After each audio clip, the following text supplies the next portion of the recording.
Hello and welcome to the 2020 Senate election. So today is December 29th, 2019, and we are roughly 11 months away from the 2020 election. So before we get started, please go down and subscribe. Check out some other videos too after this one, and let's get started.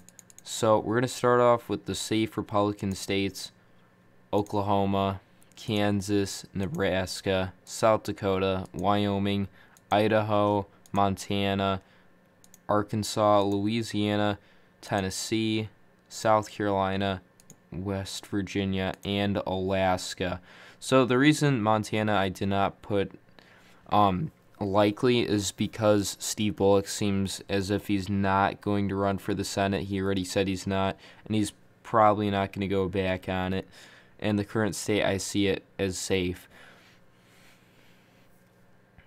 Moving into the safe Democratic states, Massachusetts, Delaware, New Jersey, Rhode Island, Oregon,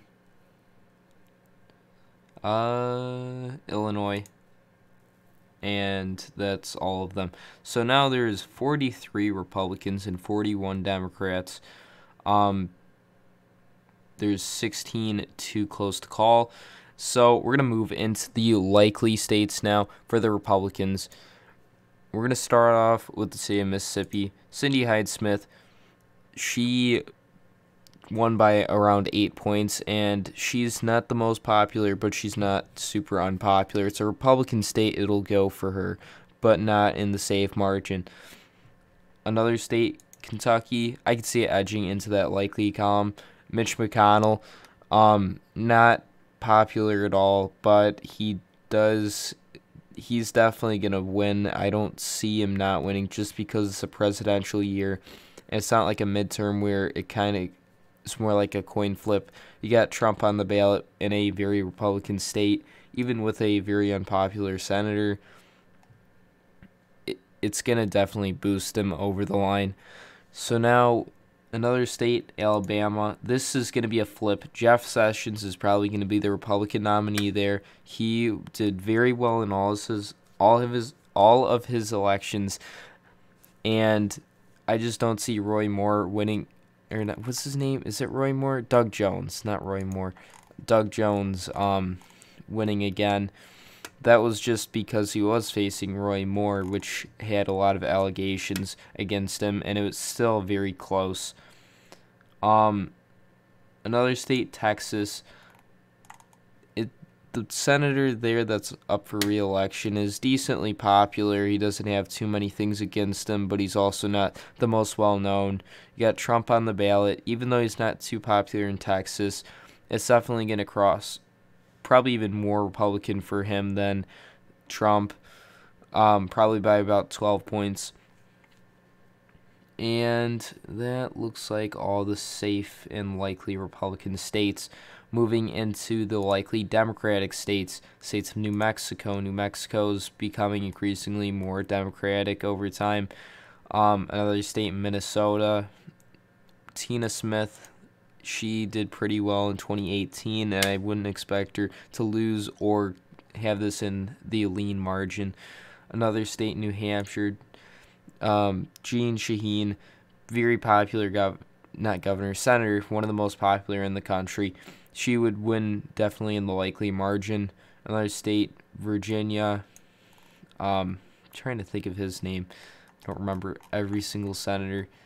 Mark Warner, yeah, he edged out the election last time, but he is decently popular, and I'd expect him to go into the likely margin in the state of Virginia. So now there's 47 Republicans to 45 Democrats. They need 50 seats and the presidency to take control of the Senate, or 51 seats and the other party winning the presidency. Would be the opposite way around. Moving into the lean Republican states. Actually, I forgot one likely. Georgia, Perdue, a very popular senator. He would definitely win by probably 9 points, 8 points. I just didn't characterize the special election because it's kind of unknown who's going to get the nomination and who's are the Democrats going to run there. So moving back into the lean Republican, I'm going to put Georgia's special election. I really don't see Georgia flipping to the Democrats until 2024, 2028. There's just not enough voters there. It was seen in the 2018 governor election there too.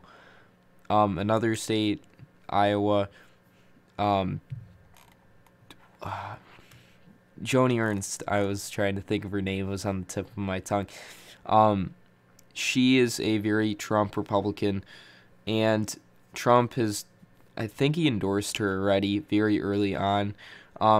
Trump beating every Democrat in the latest polls there in Iowa would definitely help Ernst cross the line there. She's decently popular and unpopular, so it'll probably be in the lean margin, maybe 3-4 point win for her. So now there's 50 Republicans. They need one more seat or the presidency to take control. Another state, Maine, Susan Collins, she is having a lot of damage on her from the Kavanaugh stuff to where she's going to go on impeachment. I do still see her winning there just because she's so moderate, but in some of her votes has been increasingly more conservative, which up in Maine is kind of damaging her image. But she is a very long-term serving Republican in the state of Maine, so I'd expect her to edge this one out, maybe 2 or 3 points.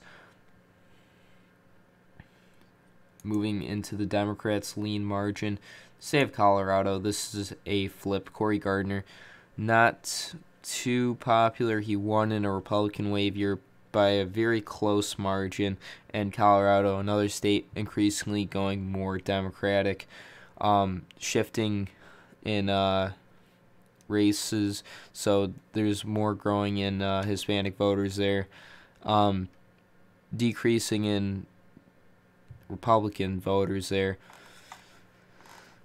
So now we're going to move into the tilt Republican column. The state of North Carolina, Thom Tillis, he is a pretty unpopular and popular senator, kind of like Joni Ernst, but has some pretty good Democrats he's going to face off against. I still see him winning this one out just because Trump's on the ballot. North Carolina is usually a lean Republican state.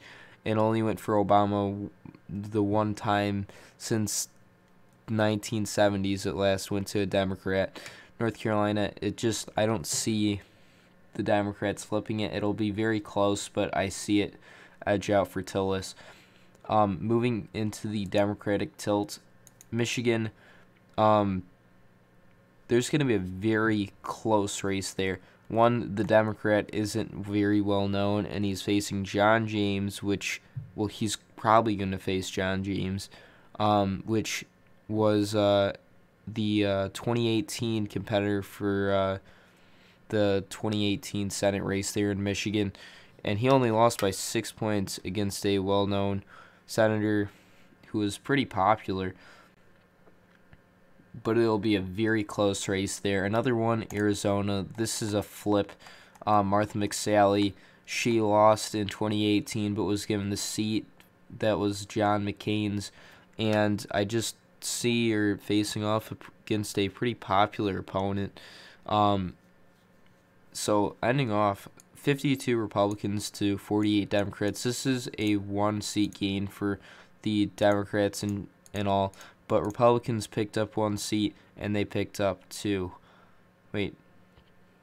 Arizona and Colorado they pick up, and Republicans pick up Alabama. So thank you for watching. Please go down, like, subscribe, hit the notification bell, and leave a comment if you agree or disagree. Leave a suggestion down below. Bye.